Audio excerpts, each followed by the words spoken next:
Welcome, dear soul, to the sacred garden of healing hearts. Take a deep, slow breath and allow yourself to settle into this moment of peace.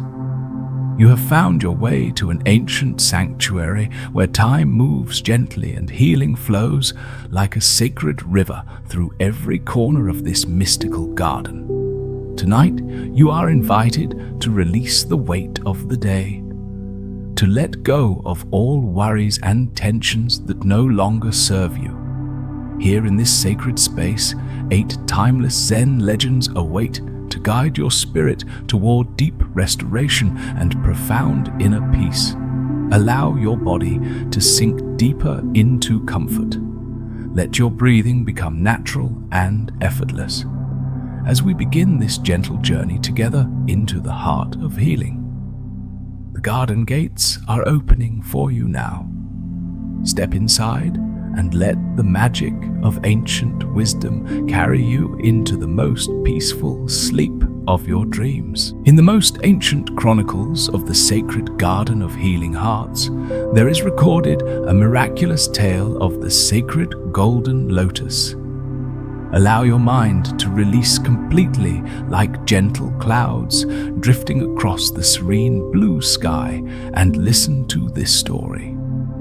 Thousands of years ago, when the first dawn light touched the earth, Buddha walked across the lands, spreading his teachings of compassion. During one of his pilgrimages, he arrived at a small village nestled beside a vast lotus pond.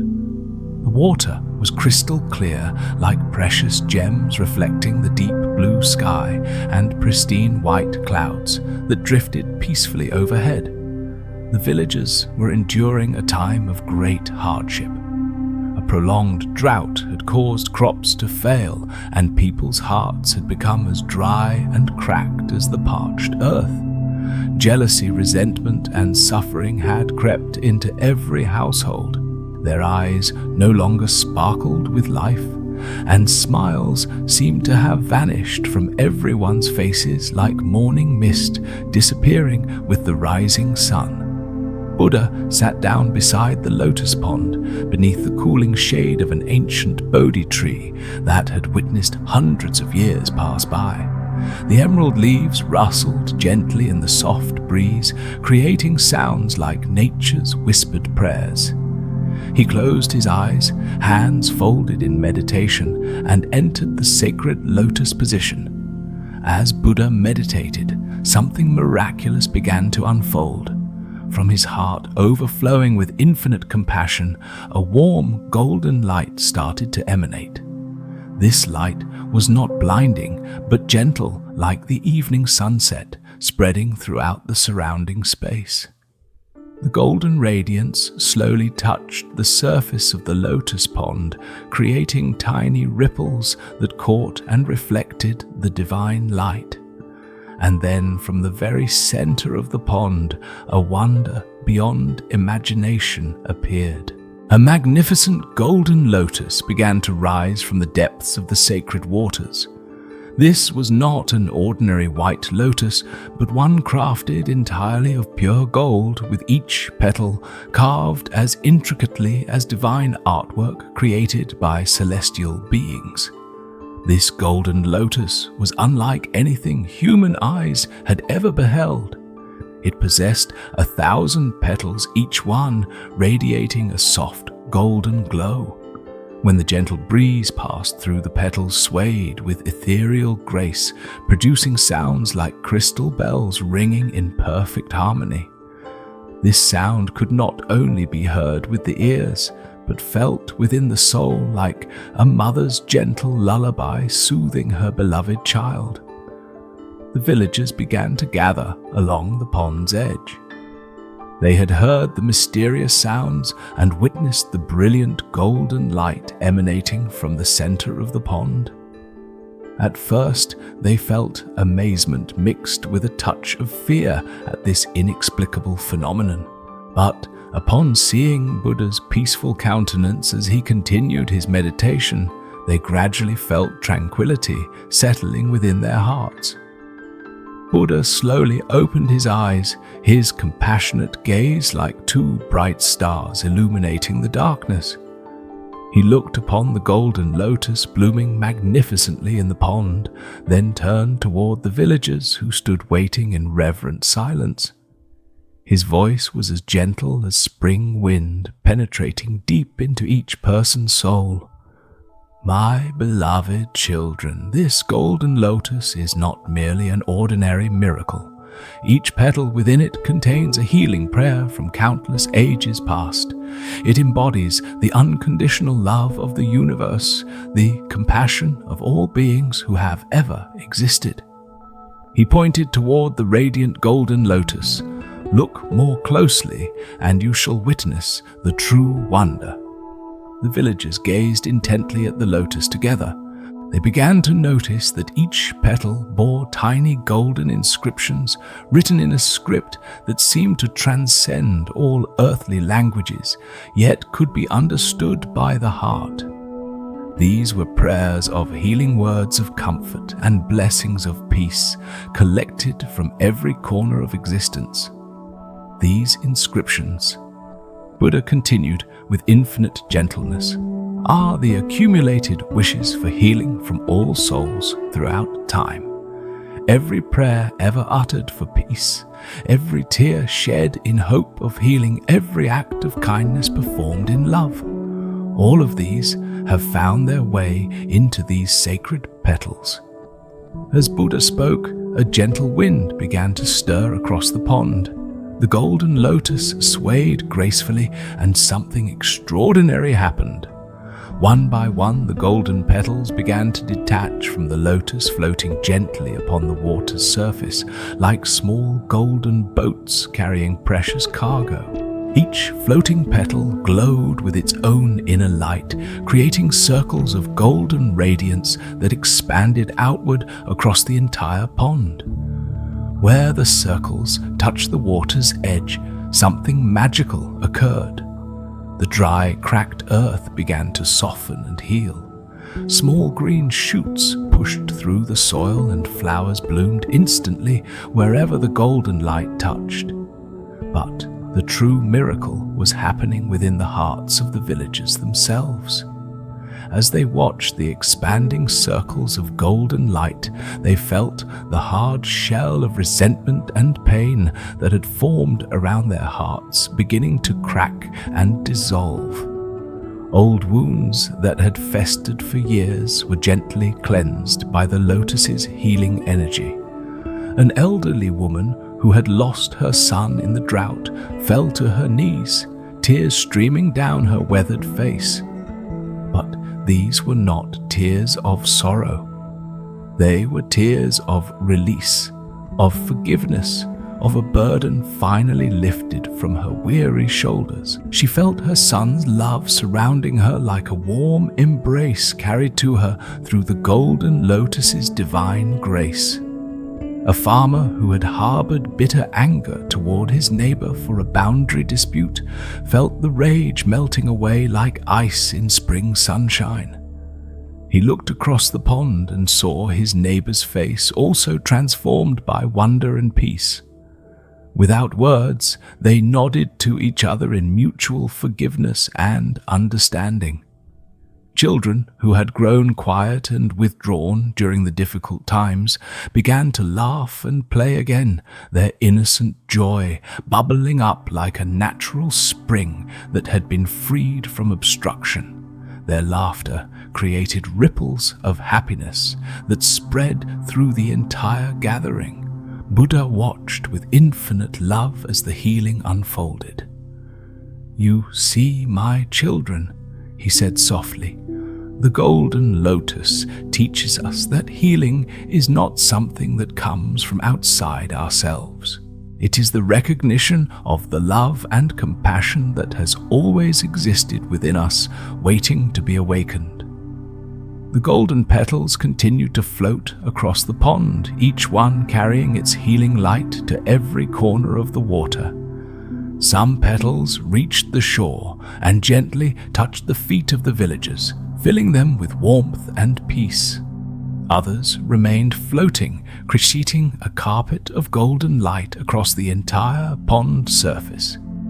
As the sun began to set, painting the sky in shades of rose and amber, the golden lotus slowly began to sink back into the depths of the pond. But its gift remained. The water itself had been transformed, now carrying the healing properties of the sacred lotus within every drop. Buddha rose gracefully from his meditation spot. The lotus returns to its source, he explained, but its essence remains forever. This pond has become a spring of healing that will flow for all eternity. Whenever someone comes here with a pure heart seeking healing, they will find it. The villagers understood that they had witnessed something beyond the ordinary world. The golden lotus had shown them that healing is always possible, that love and compassion are forces more powerful than any earthly suffering. From that day forward, the village became known as a place of healing and peace. People traveled from distant lands to drink from the lotus pond and experience its transformative power. And always they found that the true healing came not from the water itself, but from opening their hearts to receive the love that surrounded them always. From the sacred golden lotus pond, a winding path leads deeper into the heart of the healing garden. Let your steps be as light as breath itself, following this path to our second story, a tale of profound wisdom and the miracle of transformation. Many centuries ago, in a small temple nestled on a snow-capped mountainside, lived a revered Zen master known to all as Master Ming Xin. His hair was silver white like fresh mountain snow, his eyes bright as twin stars, and a gentle smile always graced his weathered face. Though over 80 years had passed since his birth, his spirit remained as pure and clear as a mountain spring. Master Ming Xin's temple was surrounded by ancient pine trees that reached toward the heavens like prayers made manifest. In winter, snow blanketed everything in pristine silence, creating a world of profound stillness and purity. In spring, cherry blossoms bloomed like pink clouds, bringing ethereal beauty to the temple grounds. The master was renowned throughout the region not only for his deep understanding of Buddhist teachings, but also for his ability to heal wounded souls through simple yet profound wisdom. Each day, many people traveled from distant places, seeking his guidance on overcoming pain and finding peace in their lives. One autumn day, when golden leaves fell gently like letters from heaven, a young man entered the temple courtyard. His name was Ming Huang, a successful merchant from the great city. Though he possessed everything money could buy, Ming Huang carried within his heart a deep pain that could not be healed by worldly riches.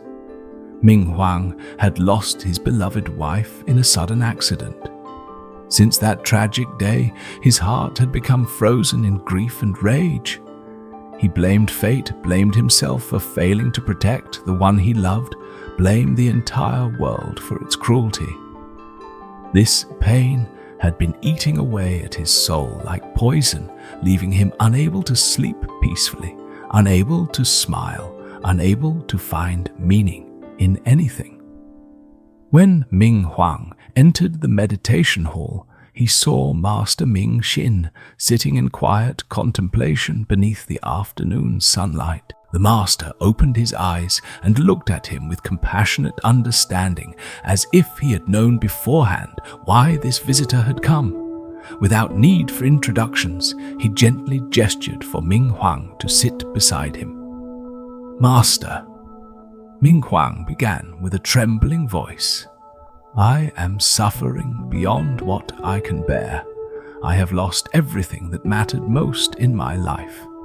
This pain is like a heavy stone pressing upon my heart, making it impossible to breathe. I have tried every way to forget, but it remains there, growing heavier each day." Master Mingxin listened in perfect silence, his kind eyes never leaving Ming Huang's anguished face. When the young man finished speaking, the master slowly rose and walked to an old wooden cabinet from which he retrieved a small white salt crystal no larger than a fingertip. "Please take this salt stone," the master said with infinite gentleness, placing the crystal in Ming Huang's palm. "Now, tell me what you see." Ming Huang looked down at the tiny crystal. "I see a small piece of salt, master. It appears quite ordinary." "Indeed," nodded Master Mingxin. "Now, please follow me." The master led Ming Huang to a small alcove where a simple clay cup sat filled with clear water. "Place the salt into this cup and stir it well," he instructed. Ming Huang did as he was told, watching as the salt dissolved completely into the water. The master handed him the cup. "Now drink," he said. Ming Huang took a sip and immediately grimaced, his face contorting with displeasure. "Master, this water is terribly salty. It's impossible to drink, bitter and harsh on the tongue." Master Mingxin smiled knowingly. "Keep the cup with you," he said. "Come, let us walk together." They left the temple and began walking down a winding mountain path. The autumn air was crisp and clean, filled with the scent of falling leaves and distant pine. They walked in comfortable silence, their footsteps soft on the carpet of golden and crimson leaves that nature had spread before them. After walking for nearly an hour, they arrived at a magnificent sight. A pristine mountain lake that stretched out like a mirror reflecting the sky. The water was so clear and still that it seemed like a piece of heaven had fallen to earth. Ancient mountains surrounded the lake, their peaks crowned with eternal snow, and the entire scene radiated a profound sense of peace and timelessness. "This lake," Master Mingxin explained, "has been here for thousands of years. Its waters come from the purest mountain springs and the cleanest rainfall. Generations of pilgrims have found solace here, for it represents the vastness of the awakened mind." The master reached into his robes and produced another small salt crystal identical to the first. "Watch carefully," he said, and tossed the salt into the vast lake. The tiny crystal disappeared instantly without a trace, swallowed by the immense body of water. "Now," said the master, cupping his hands to draw some lake water, "drink from the lake." Ming Huang bent down and sipped the crystal clear water. His eyes widened in amazement. "Master, this water is perfectly sweet and refreshing. I can taste no salt at all."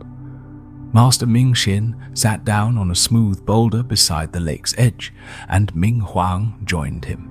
The master's voice was soft as silk, carrying the wisdom of countless years. "My dear student, your suffering is like this salt. When your heart is small, like the cup cramped with anger, resentment and self-pity, even a tiny amount of pain becomes overwhelming, so concentrated that it poisons everything you experience." He gestured toward the vast lake before them. "But when you expand your heart to be like this lake, boundless, open and spacious, that same pain becomes diluted in the infinite ocean of compassion and understanding. The salt is still there, but it no longer dominates or defines the taste of your experience." Ming Huang stared out across the tranquil waters, beginning to understand. "But master, how does one make their heart as vast as this lake?" The old master's eyes twinkled with gentle wisdom. "Through practice, patience, and most importantly, through recognizing that your pain is not unique or personal. Every human being has drunk from the cup of sorrow. Every heart has known loss. When you understand this deeply, your individual suffering becomes part of the universal human experience, a single drop in an ocean of shared understanding. They sat in contemplative silence as the sun began its descent toward the mountain peaks, painting the sky in shades of amber and rose. The lake reflected these colors like a living painting, constantly shifting and changing, yet always beautiful. "Consider this," the master continued. "Your beloved wife. Did her love for you make your heart larger or smaller?" Ming Huang thought deeply before answering. "Larger, master. When I was with her, I felt capable of loving the entire world." Then honor her memory, not by shrinking your heart in grief, but by expanding it in love. Let her love be the first waters that transform your heart from a small cup into a vast lake. Every person you meet who is suffering from loss, every soul who knows the pain of separation, they all become part of your expanded heart. As if summoned by the master's words, a gentle breeze began to stir across the lake's surface, creating tiny ripples that caught and reflected the golden sunlight. Each ripple seemed to carry a message of hope and healing. The salt teaches us something profound. Master Ming Xin said, his voice becoming even softer. It never disappears completely. Your love for your wife, and yes, even your grief for her loss, will always be part of you. But when your heart becomes vast enough, these feelings transform from sources of poison into sources of compassion. Ming Huang felt something shift deep within his chest, like ice beginning to crack and melt after a long winter. "Master, I think I'm beginning to understand. My pain has been so overwhelming because I've been holding it in such a small, tight space." "Exactly," the master nodded. "And now each time you meet someone else who is grieving, you'll know their pain intimately. Your expanded heart will be able to offer them genuine comfort because you'll speak from the depth of the lake rather than the bitterness of the cup." As darkness began to fall, they made their way back to the temple. The mountain path was illuminated by a full moon that had risen like a silver beacon in the star-scattered sky. With each step, Ming Huang felt his heart growing lighter, as if space was opening up inside his chest that he hadn't known was possible. Back at the temple, Master Ming Xin led Ming Huang to the meditation hall. "Tonight," he said, "instead of meditation focused on your personal, deeper into the sacred garden where shadows dance with moonlight and ancient wisdom whispers through every breeze, stands a grove that holds one of the most profound teachings of resilience. Let your breathing slow and deepen as we enter the realm of the sacred bamboo, where strength is found not in rigidity, but in the graceful art of bending without breaking. In the eastern corner of the healing garden, where the morning sun first kisses the earth with golden light, grows a magnificent bamboo grove that has stood for over 1,000 years. These are not ordinary bamboo trees, but sacred guardians of wisdom, each one reaching toward the heavens with their emerald stems, while their roots intertwine deep beneath the earth in an eternal embrace of unity. The bamboo grove was planted long ago by a legendary sage known as Master Wisdom Wind, who understood that the greatest teachings often come from the simplest observations of nature. He had traveled the world seeking the secret of true strength, visiting mighty oak forests, towering mountain peaks, and ancient stone monuments, only to discover that the most profound lesson was growing quietly in his own backyard. Master Wisdom. Wind had noticed something extraordinary about bamboo during the fierce storms that occasionally swept through the region. While massive oak trees would crack and fall, their thick trunks unable to bend with the hurricane's force, the slender bamboo would dance with the wind, bending so far that their tops nearly touched the ground, yet never breaking. When the storm passed, they would spring back to their original position unmarked and unharmed. One particularly fierce typhoon had devastated the countryside, leaving a trail of fallen giants in its wake. Ancient trees that had stood for centuries lay broken and uprooted. But in the bamboo grove, not a single stem was damaged. They swayed and danced through the storm like graceful dancers performing an intricate ballet with the wind itself. It was then that Master Wisdom Wind understood the profound teaching that bamboo offered to the world. He spent the rest of his life tending this grove and sharing its wisdom with all who would listen. Before his passing into the eternal realm, he blessed each bamboo stem with a special gift, the ability to whisper the secrets of resilience to those who approached with open hearts. Centuries later, a young woman named Liu Mei found her way to this sacred grove. She was a court dancer in the imperial palace, renowned for her beauty and grace, but she carried within her heart a burden that threatened to break her spirit entirely. The emperor's court was a place of intense competition and jealousy, where a single misstep could mean disgrace or even death. Liu Mei had recently suffered a devastating fall during an important performance before the emperor and visiting dignitaries. The fall itself was minor, but the humiliation and the cruel laughter that followed had shattered her confidence completely.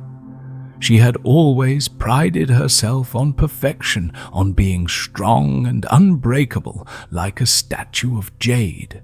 But now she felt as fragile as delicate porcelain, one crack away from complete destruction. Unable to face returning to the palace, Liu Mei had fled into the wilderness, following ancient paths until she found herself in the sacred garden. Exhausted and heartbroken, she collapsed beside the bamboo grove just as the sun was setting, painting the sky in shades of crimson and gold. As night fell and the moon rose like a pearl in the velvet darkness, something magical began to happen. A gentle breeze stirred through the bamboo grove, and the stems began to sway in perfect harmony. But this was no ordinary wind.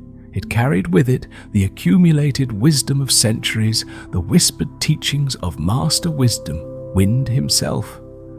"Listen, child of sorrow." The bamboo seemed to whisper as their leaves rustled together like silk scarves in the breeze. "We have stood here for 1,000 years, and we have learned the greatest secret of all. True strength does not come from rigidity, but from flexibility." Liu Mei raised her head, tears still glistening on her cheeks like dewdrops. The bamboo continued their gentle teaching. "Watch us, dear one. See how we bend and sway. We do not fight the wind, we dance with it. We do not resist the storm, we flow with it. This is why we survive when others fall." As if to demonstrate their teaching, a stronger gust of wind swept through the grove. The bamboo bent gracefully, their tall stems curving like bows drawn by invisible archers. Some bent so far that their tops nearly touched the ground, yet they remained unbroken. When the wind passed, they returned to their upright position as if nothing had happened. "You have been trying to be like stone," the bamboo whispered, "unchanging and unmovable. But stone is brittle. When enough pressure is applied, it cracks and crumbles. We are like water made manifest in plant form, yielding yet persistent, soft, yet unbreakable." Liu Mei stood, slowly placing her hand against the smooth, cool surface of the nearest bamboo stem. She could feel a subtle vibration, as if the plant were alive with energy and wisdom.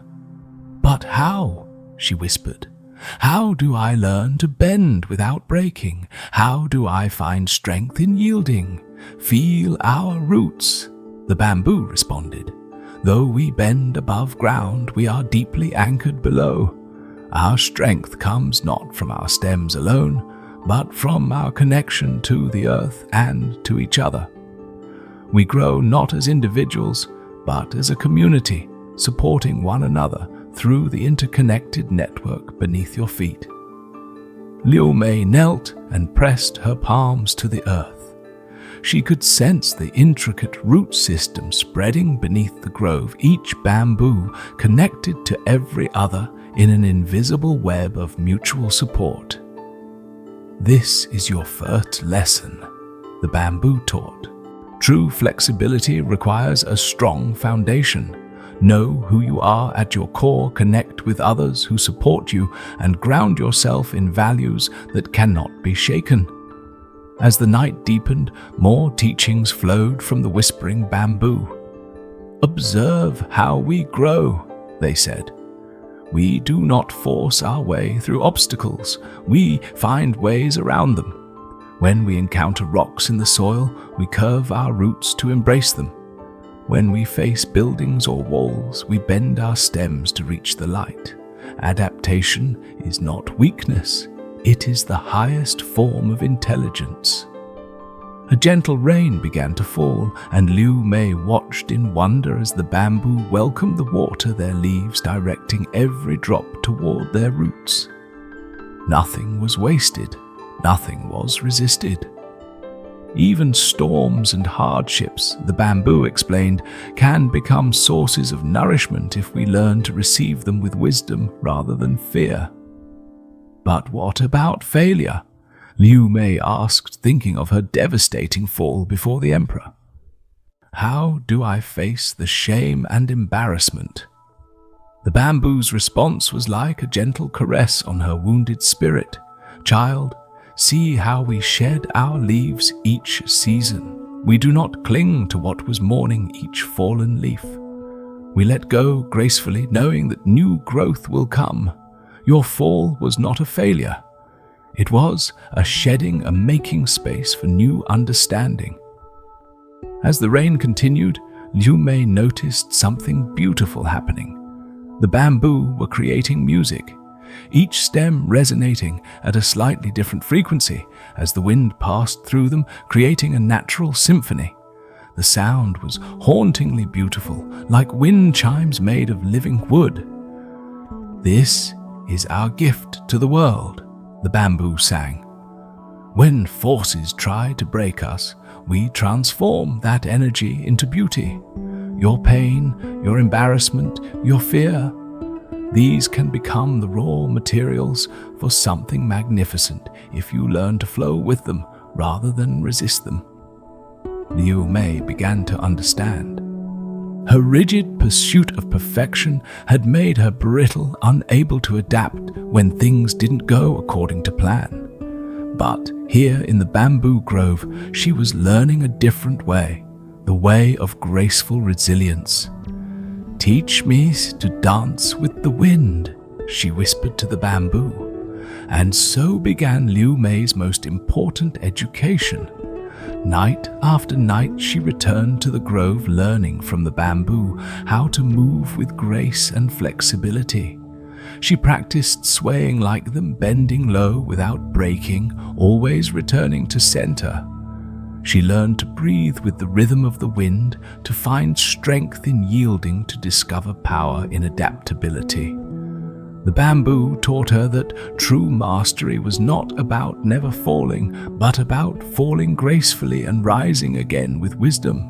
They showed her that the most beautiful dances were not the ones performed with rigid perfection, but those that flowed like water, adapted like bamboo, and embraced both success and failure as equal partners in the dance of life. When Liu Mei finally returned to the imperial court, she was transformed. Her dancing had acquired a new quality, a fluidity and grace that seemed to flow from some deep inner source. When she made small mistakes instead of freezing in panic, she incorporated them seamlessly into her movements, turning errors into opportunities for creative expression. The emperor himself noticed the change, commenting that her dancing now possessed a quality he had never seen before. Like watching bamboo dance in the wind, beautiful, precisely because it was alive and responsive, rather than rigid and controlled. Liu Mei never forgot the lessons of the sacred bamboo grove. She became known throughout the kingdom not just for her technical skill, but for her remarkable ability to adapt and flow with whatever circumstances arose. Other dancers came to her for training, and she would always begin by taking them to the bamboo grove, where the greatest teachers waited in the form of humble plants that had mastered the art of bending without breaking. Years later, when Liu Mei had become an elder teacher herself, she would often sit in the bamboo grove at sunset listening to their eternal whispers. The bamboo continued to share their wisdom with each new generation, their gentle teaching unchanged by the passage of time. Strength is not in standing rigid against the storm, but in dancing with it. Wisdom is not in never falling, but in learning to fall gracefully and rise again. The sound of bamboo leaves rustling gently fades into peaceful silence. Beyond the whispering bamboo grove, where ancient paths wind through moss-covered stones and morning mist dances between the trees, flows a stream unlike any other in the sacred garden. Let your heart open like a flower, receiving dawn's first light as we journey to the mystical waters that have the power to wash away even the deepest wounds of the soul.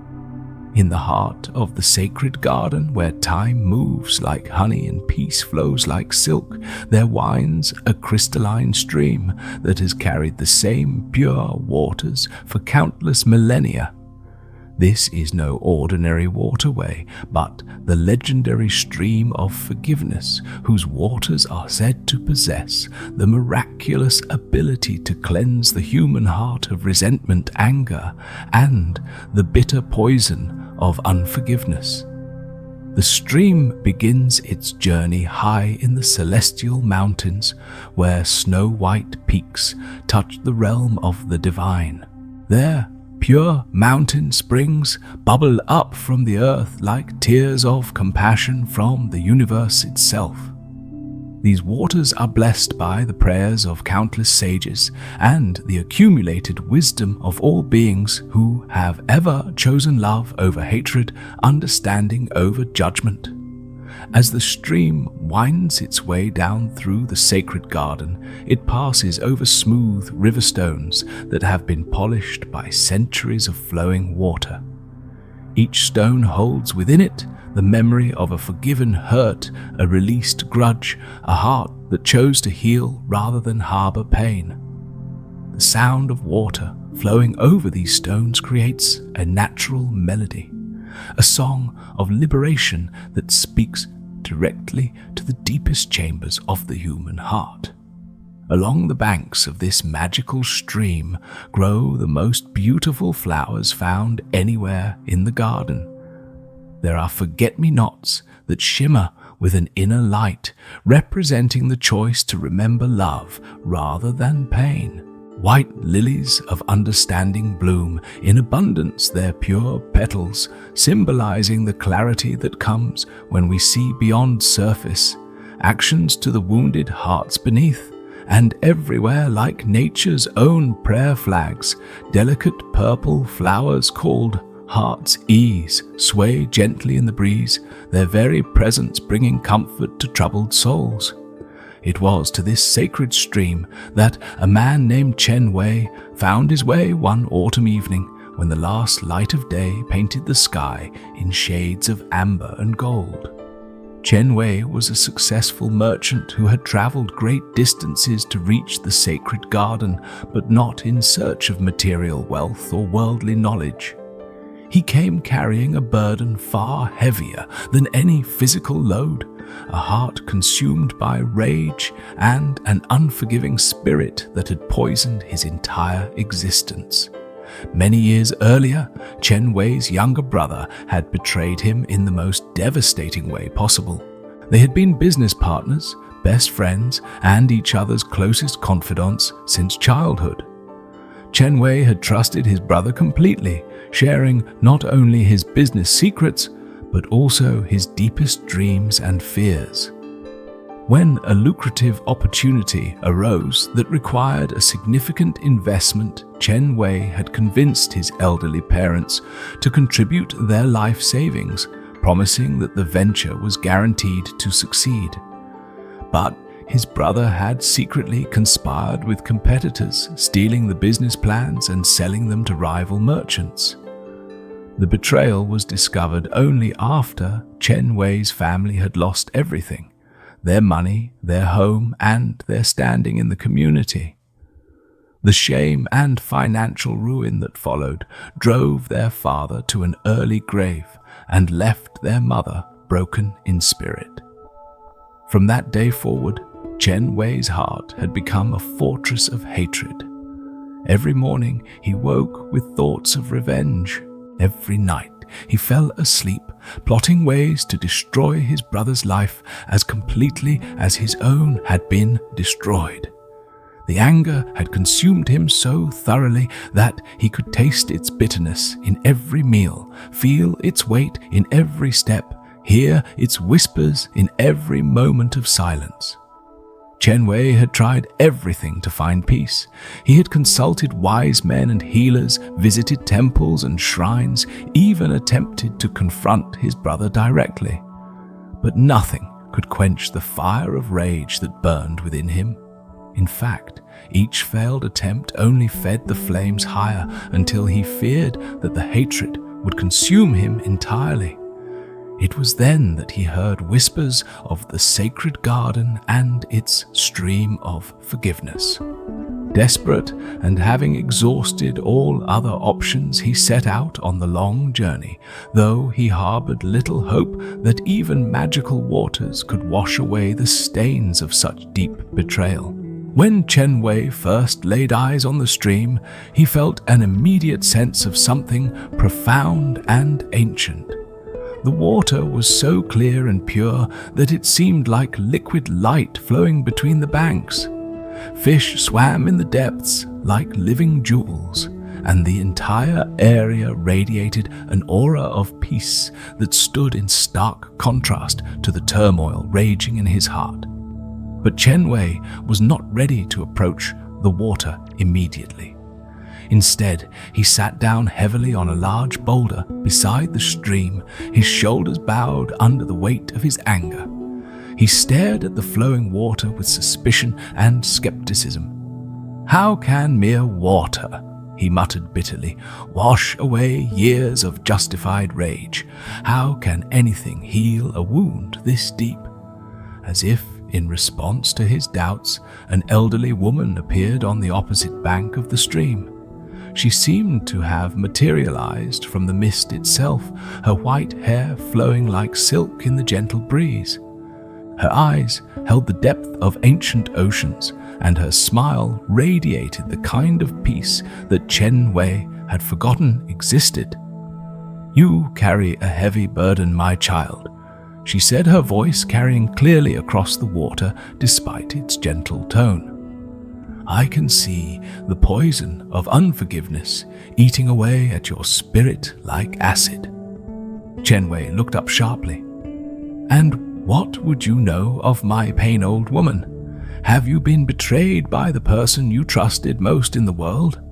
Have you watched your family destroyed by someone you loved like your own soul?" The woman's expression remained serene and compassionate. "I know more of such pain than you might imagine," she replied softly. But tell me, dear one, who is suffering more from your anger? Your brother, who continues his life largely unaware of your daily torment, or you, who carries this poison in your heart every moment of every day? Chen Wei's hands clenched into fists. He deserves to suffer. He destroyed everything I held dear. Perhaps, the woman nodded gently. But by refusing to forgive, who are you really punishing? You drink poison every day and expect your brother to die from it. You chain yourself to his wrongdoing and call it justice. You build a prison of resentment and lock yourself inside, throwing away the key. The truth of her words hit Chen Wei like a physical blow. He realized that in all his years of hatred, his brother had continued living his life, while Chen Wei himself had become a prisoner of his own rage. The betrayal had happened once, but Chen Wei had been reliving it every single day, allowing it to steal his peace, his joy, his ability to love or trust again. But how? Chen Wei asked, his voice cracking with emotion. How do I forgive something so unforgivable? How do I let go of pain that has become part of my very identity? The woman smiled with infinite compassion. Forgiveness is not about excusing what was done to you.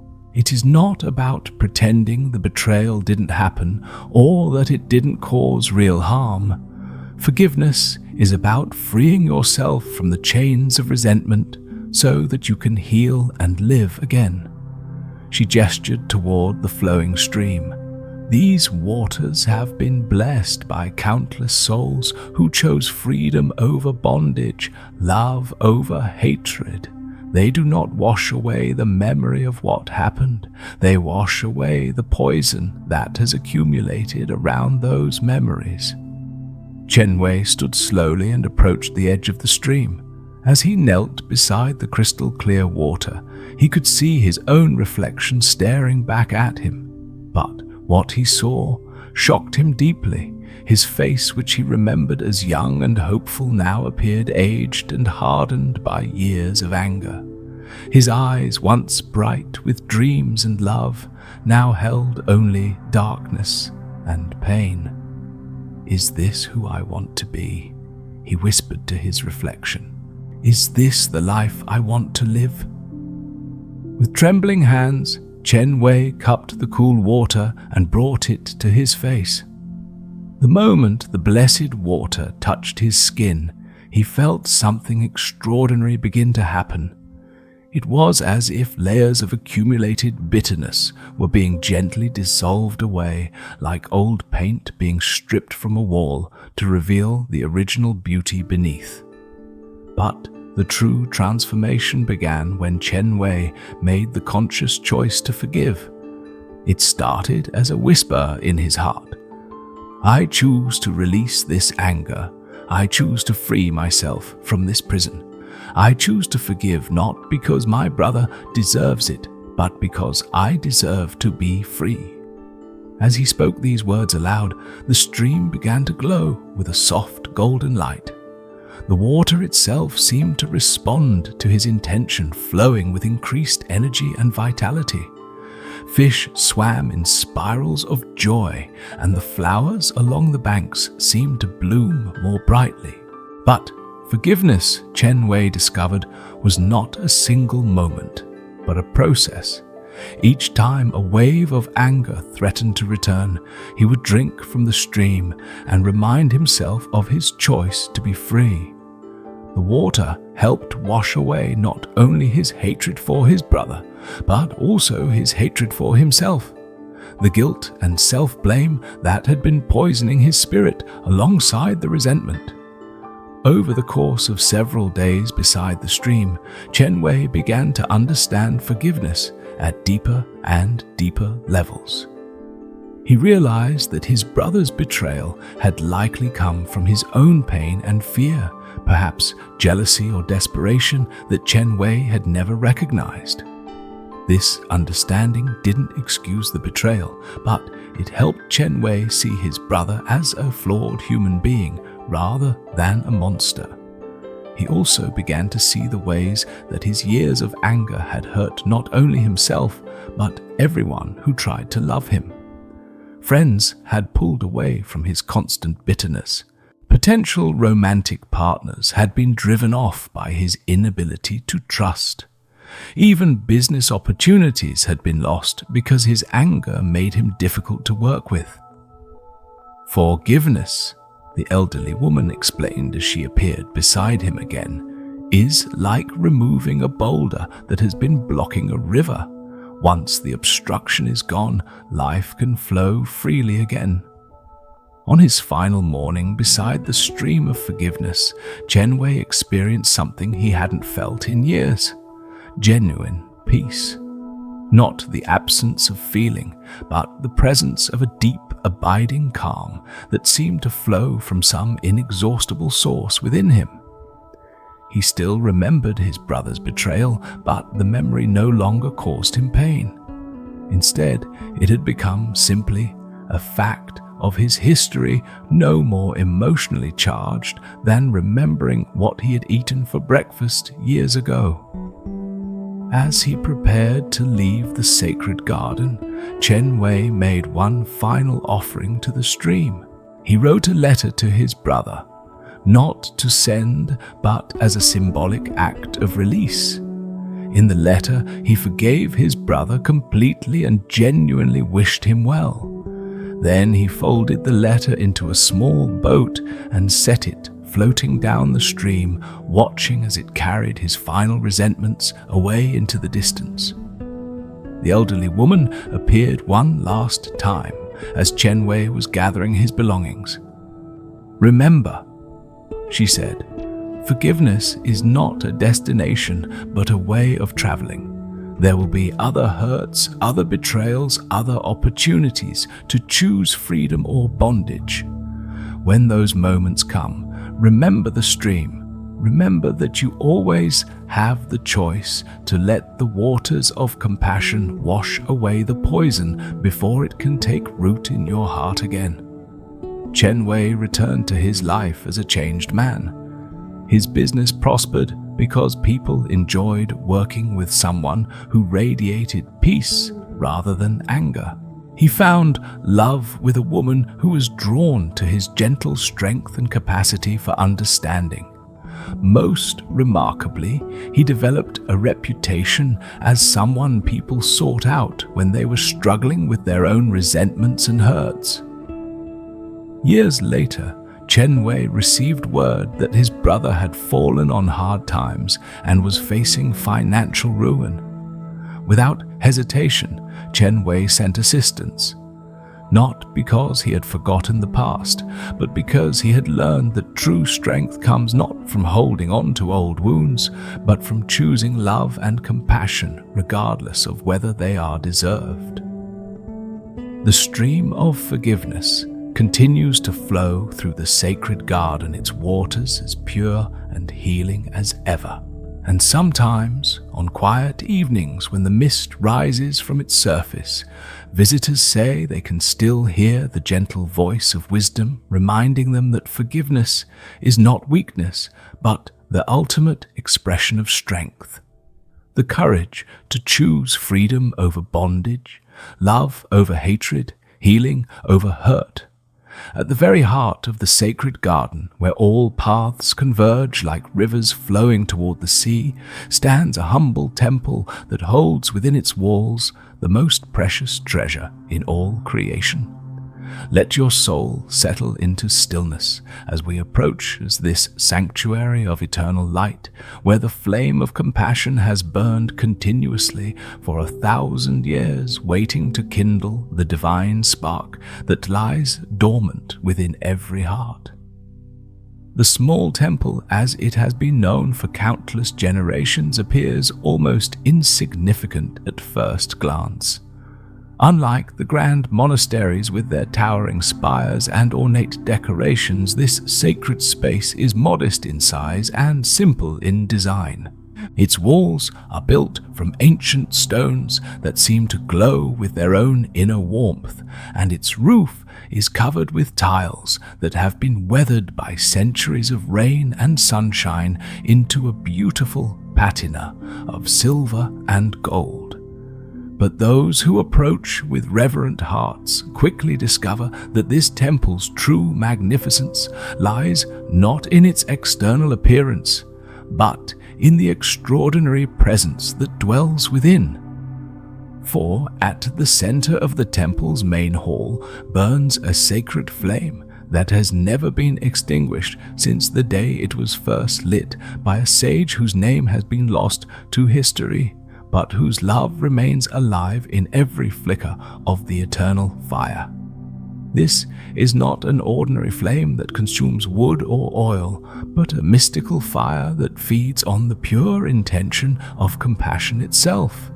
It burns without smoke, without heat that scorches, and without the need for any earthly fuel. The light it produces is soft and golden, like sunlight filtered through honey, and it fills the entire temple with a warmth that penetrates not just the body, but the very depths of the soul. Legend tells us that this sacred flame was first kindled during a time of great darkness in the world, when war and hatred had spread across the lands like a plague. In those dark days, people had forgotten how to love, how to forgive, how to see the divine light that exists within every living being. Hearts had grown cold, and the world seemed destined for eternal night.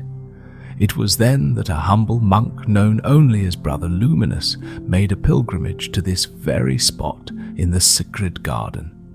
He was an ordinary man in most ways, neither particularly learned nor gifted with special powers. But he possessed something rare and precious, an absolutely pure heart that burned with unconditional love for all beings, regardless of their actions or circumstances. Brother Luminous had witnessed terrible suffering during his journey. Villages destroyed by war, families torn apart by hatred, children who had never known peace or safety. Each scene of pain had only deepened his compassion until his heart felt like it might burst from the intensity of his love for all suffering beings. When he reached the center of the sacred garden, Brother Luminous fell to his knees and began to pray with such fervor and sincerity that the very earth beneath him began to vibrate with divine energy.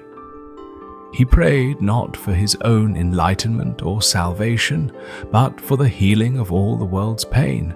He offered his own life for his own happiness, his own chance at individual liberation, everything he possessed, if only the divine light of compassion could be restored to the world.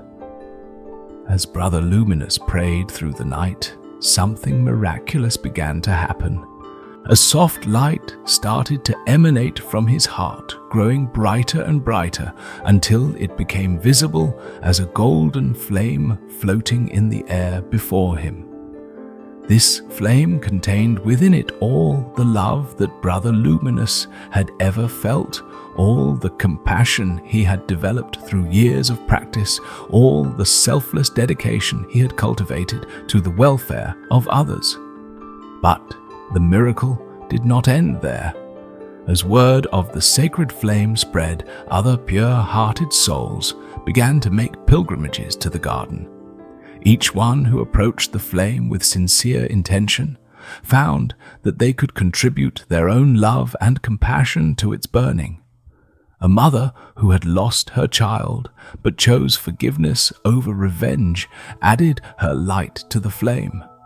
A warrior who laid down his sword and dedicated his life to healing added his transformation to the fire. A wealthy merchant who gave away all his possessions to help the poor contributed his sacrifice to the eternal burning. With each contribution of genuine love and compassion, the flame grew not larger, but more intense, more pure, more capable of touching and transforming hearts. Soon, a simple temple was built around the flame to protect it and provide a sacred space for pilgrims to come and connect with its divine energy. It was to this temple that a young woman named Mei Lin found her way one winter evening when snow fell like white flower petals from the darkened sky. Mei Lin was a talented artist who had achieved great success and recognition for her paintings, but she had recently fallen into a deep depression that threatened to swallow her completely. The source of Mei Lin's despair was not external hardship, but a profound sense of emptiness that had gradually consumed her soul. Despite her artistic achievements, her comfortable life and the admiration of others, she felt hollow inside, as if she were merely going through the motions of living without any real purpose or meaning. She had lost the joy that had once fueled her creativity, and her paintings had become mechanical exercises devoid of inspiration or heart. What is the point of it all? She had asked herself countless times as she stared at blank canvases that seemed to mock her with their emptiness. What does any of this matter? What difference does my life make in the grand scheme of existence? This existential darkness had grown so overwhelming that Mei Lin had begun to question whether life itself was worth living. She felt like a candle that had burned down to nothing, leaving only cold wax and the memory of light. It was in this state of profound spiritual crisis that she had heard whispers of the sacred garden and its miraculous temple with the eternal flame. When Mei Lin first entered the small temple, she was struck immediately by the profound peace that filled the space. The golden light from the sacred flame seemed to penetrate her very being, creating a warmth she hadn't felt in months. But more than the physical sensation, she experienced something she had almost forgotten existed. A sense of being truly welcome, of belonging to something greater than herself. An elderly monk named Brother Dao was tending the temple that evening. He was a man of few words, but infinite kindness, his face lined with the wisdom of decades spent in contemplation and service. He greeted Mei Lin with a gentle bow and gestured for her to approach the sacred flame. "Many come here seeking answers," Brother Dao said softly, his voice barely above a whisper. "But the flame does not give answers so much as it reminds us of what we have always known in our deepest hearts." Mei Lin knelt before the eternal light, feeling its warmth wash over her like a gentle embrace. As she gazed into the dancing flame, she began to see something extraordinary.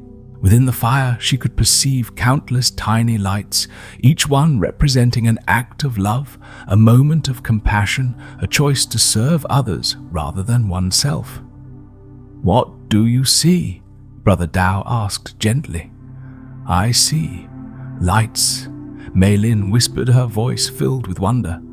"Thousands and thousands of tiny lights, all connected, all part of the same flame." "Yes," the monk nodded.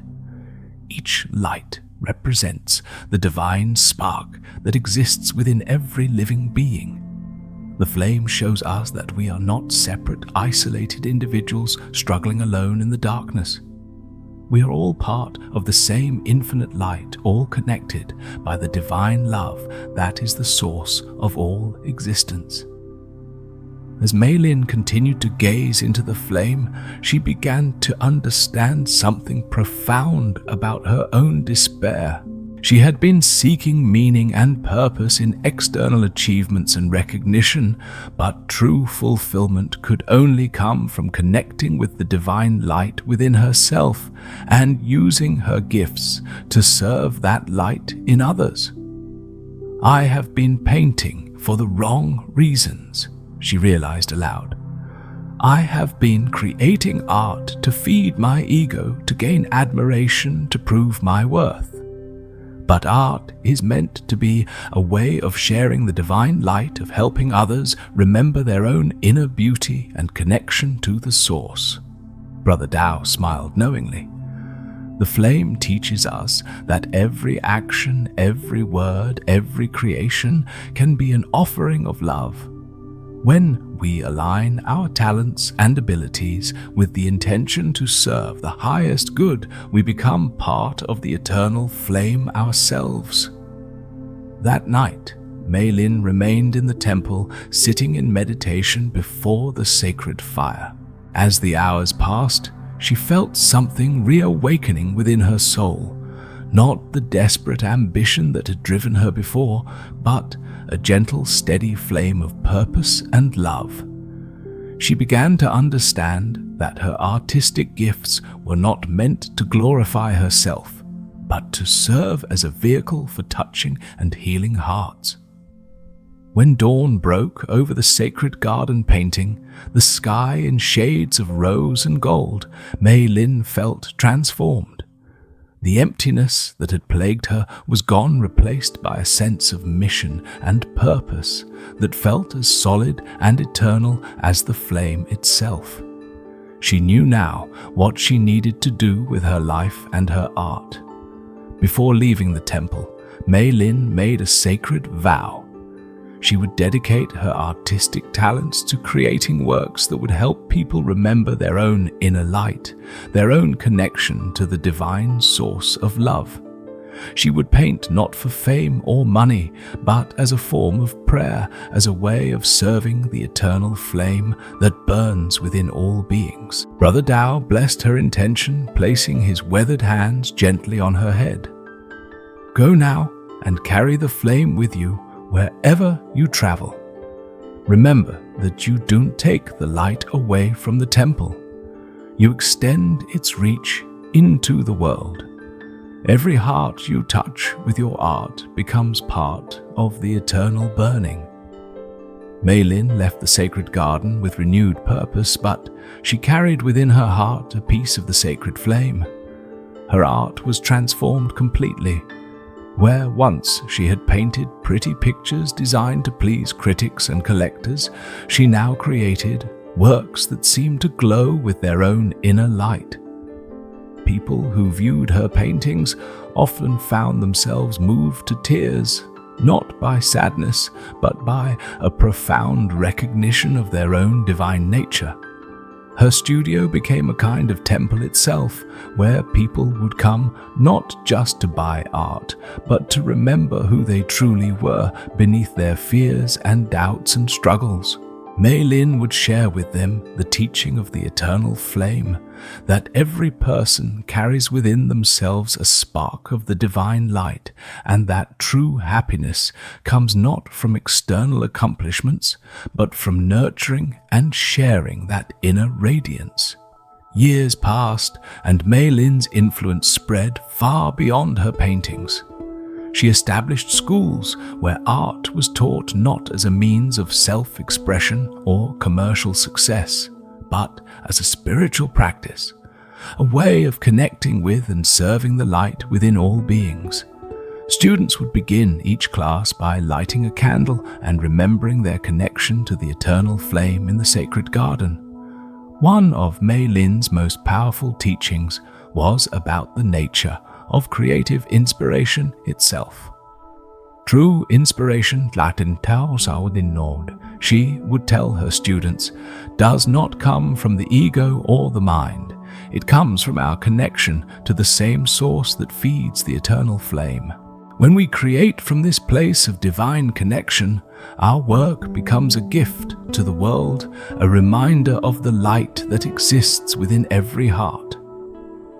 The influence of the small temple and its eternal flame continued to spread through Mei Lin's work and that of her many students. But the temple itself remained humble and unpretentious, welcoming all who came seeking to remember their connection to the divine light within. Brother Tao eventually passed into the eternal realm, but not before training a new generation of monks to tend the sacred flame. Each one understood that their role was not to own or control the light, but simply to maintain the space where others could come to remember their own inner radiance. The eternal flame continues to burn in the small temple. To this day, its light unchanged by the passage of time. It serves as a constant reminder that no matter how dark the world may seem, no matter how lost or empty, we may feel the divine light of compassion and love burns eternally within every heart, waiting to be recognized, nurtured, and shared with all beings. Pilgrims still come from around the world to sit before the sacred flame and remember who they truly are beneath their fears and struggles. And each one who approaches with sincere intention finds that they carry within themselves the same eternal light that burns in the temple, a light that can never be extinguished, a love that can never be exhausted, a source of meaning and purpose that flows endlessly from the divine heart of existence itself. In a secluded corner of the sacred garden, where ancient willows drape their graceful branches like nature's own meditation shawls, there lived a story that speaks to the deepest chambers of the human heart. Let your breathing slow and settle as we journey to discover how the smallest creatures often carry the greatest wisdom, and how faith can heal what medicine cannot touch. Near the edge of the sacred garden, where the morning mist gathers like whispered prayers among the old-growth trees, stood a magnificent willow whose branches had witnessed countless seasons of birth, growth, death, and renewal. This ancient tree, known to the garden's caretakers as the Tree of Gentle Watching, had served for centuries as a sanctuary for injured creatures seeking healing and refuge. It was beneath this very tree that Brother Jian, a young monk new to the sacred garden, first encountered a sight that would forever change his understanding of faith and the miraculous power of unwavering trust. Brother Jian was barely 20 years old, eager to serve, but still uncertain about many of the deeper teachings he had heard whispered among the elder monks. On this particular morning, as golden sunlight filtered through the willow's cascading branches, Brother Jian discovered a tiny sparrow lying motionless on the soft moss beneath the tree. The bird was so small it could have fit comfortably in the palm of his hand, with feathers the color of warm earth and tiny black eyes that flickered with the faintest spark of life. One of the sparrow's wings was clearly broken, twisted at an unnatural angle that made Brother Jian's heart ache with compassion. The little creature's breathing was so shallow it was barely perceptible, and its body trembled with exhaustion and pain. Any reasonable person would have assumed the bird was beyond help, destined to become another small tragedy in nature's endless cycle of life and death. But Brother Jian had been taught by the elder monks never to give up hope when faced with suffering, no matter how dire the circumstances might appear. Gently, with hands that shook slightly from nervousness, he lifted the injured sparrow and carried it to the small infirmary that the monks maintained for wounded animals. The head healer, an ancient monk named Brother Compassionate Heart, examined the tiny bird with practiced eyes. His weathered face, lined with decades of caring for broken creatures, grew solemn as he assessed the damage. "The wing is badly injured," he told Brother Jian quietly. "Even if it heals, this little one may never fly again. Perhaps it would be kinder to let nature take its course." But something in the sparrow's eyes, a glimmer of determination that seemed far too large for such a small creature, made Brother Jian shake his head. "Please, elder brother, let me try to help. I feel in my heart that this bird is meant to fly again." Brother Compassionate Heart looked at the young monk with gentle skepticism, but something in Brother Jian's earnest expression made him nod slowly. "Very well. But remember, young brother, healing requires more than wishful thinking. It requires faith, not blind hope, but the deep knowing that comes from trusting in forces greater than our limited understanding." And so began one of the most profound lessons in faith that the sacred garden had ever witnessed. Brother Jian took complete responsibility for the sparrow's care, creating a small, comfortable nest in a quiet corner of the temple where the bird could rest undisturbed. He fed the tiny creature by hand, offering drops of water and tiny seeds with infinite patience. But the most remarkable part of Brother Jian's care was not the physical attention he provided, but the unwavering faith he maintained in the sparrow's complete recovery. Every morning he would speak to the bird as if it were already healed. "Good morning, little friend. Soon you will be soaring among the clouds, again feeling the wind beneath your strong wings." The other monks observed this ritual with a mixture of admiration and concern. Some whispered that Brother Jian was setting himself up for heartbreak, that his attachment to the bird's recovery would only lead to disappointment. "It is noble to care," they said among themselves, "but wisdom also requires accepting the reality of limitations." But Brother Jian's faith was not based on denial or wishful thinking. Instead, it arose from a deep understanding he had gained through meditation and study, the recognition that the universe is far more mysterious and miraculous than the physical world reveals to our ordinary senses. He had learned that what appears impossible to limited human perception may be perfectly natural to the infinite intelligence that governs all existence. Day after day, Brother Jian tended to the sparrow with meticulous care. He massaged the injured wing gently, always visualizing it becoming strong and flexible again. He spoke to the bird, constantly sharing stories of other creatures that had overcome seemingly impossible obstacles through the power of faith and determination. "You know, little friend," he would say as he offered tiny pieces of fruit, "there once was a monk who was told he would never walk again after a terrible accident. But he refused to accept that limitation. Every day he visualized his legs carrying him up mountains and across valleys. He felt the sensation of strong, healthy muscles with such conviction that his body began to remember how to heal itself. After many months, he not only walked again, but became known for his incredible endurance in long mountain pilgrimages. As he told these stories, Brother Jian would gently exercise the sparrow's injured wing, moving it carefully through its natural range of motion, while holding in his mind the absolute certainty that perfect function would return.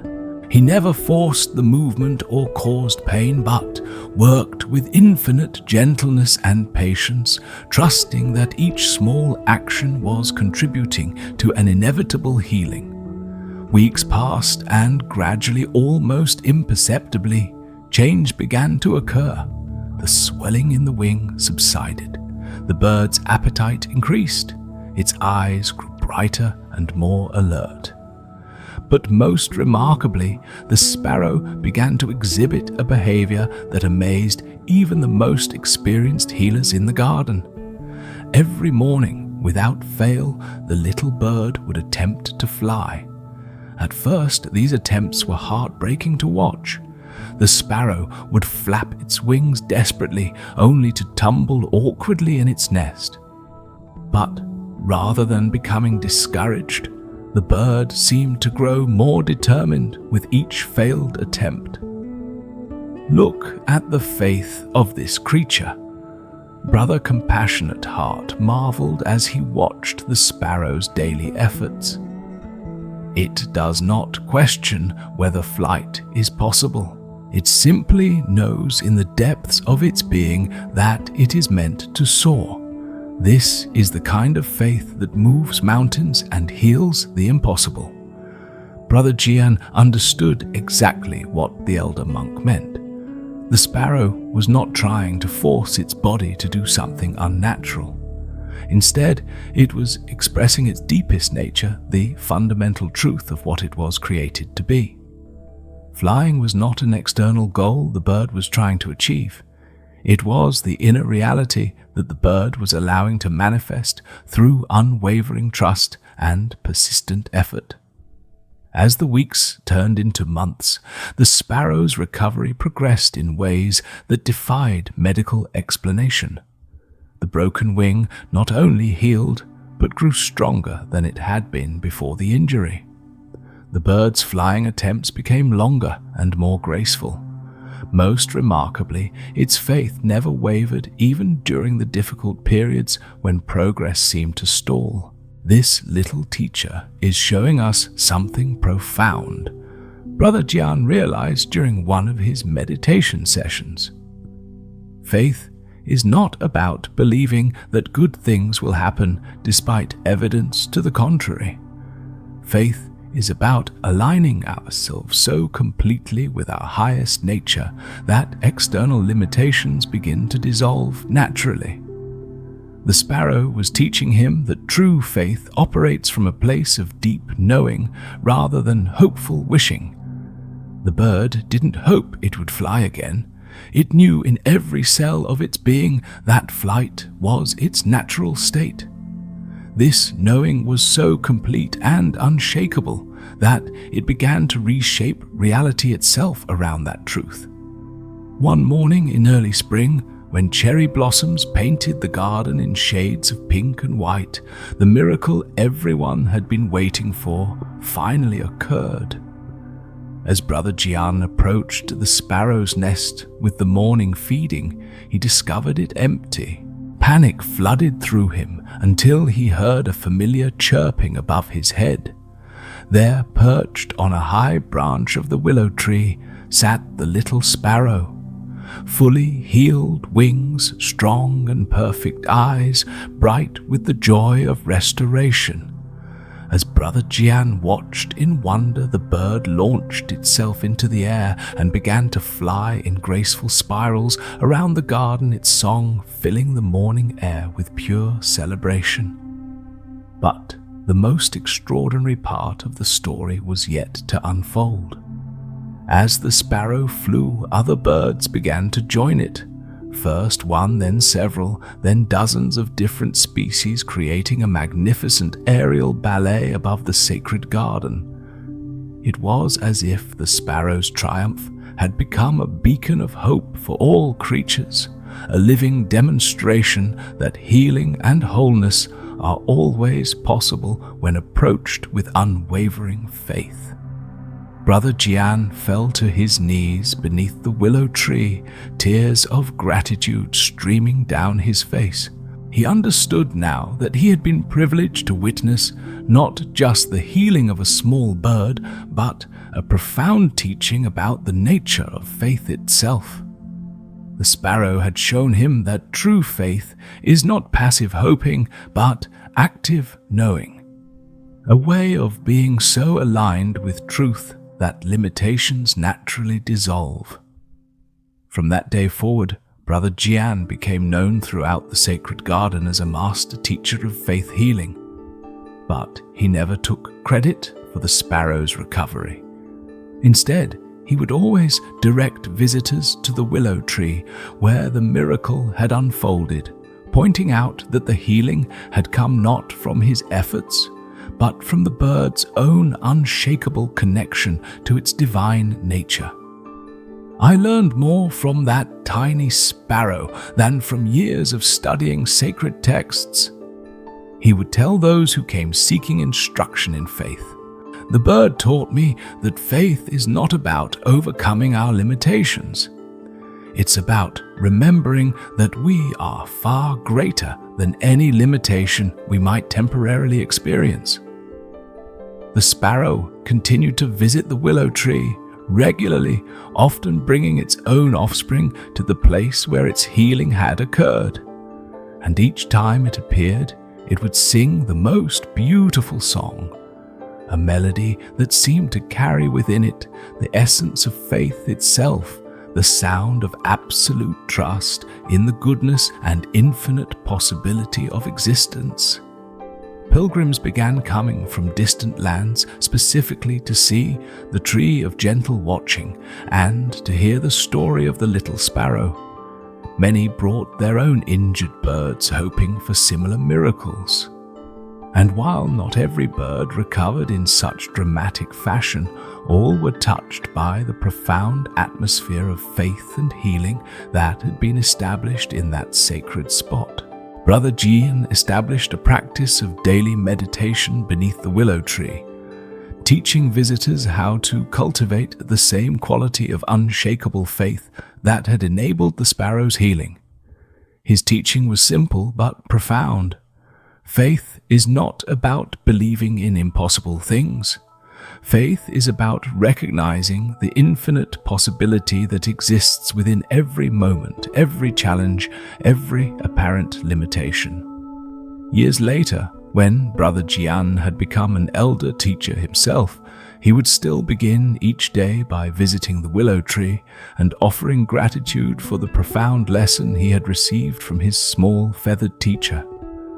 The tree itself seemed to hold the memory of the miracle, its branches rustling with a special song whenever pilgrims approached seeking healing for their own broken wings.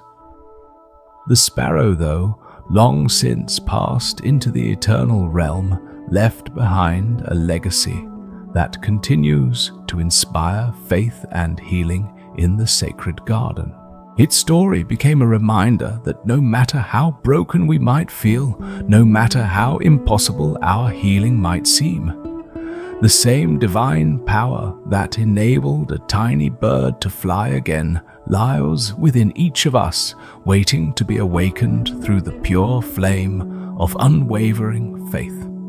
In the furthest reaches of the sacred garden, where time moves like honey and wisdom grows wild among the ancient stones, there unfolds a story that reveals the most powerful force in all creation. Let your heart open like a morning flower as we discover how the simple act of giving thanks can transform not only our own lives, but the very fabric of reality itself. At the edge of the sacred garden, where the cultivated paths give way to wild meadows dotted with forget-me-nots and morning glories, there stood a simple wooden gate that had weathered countless seasons.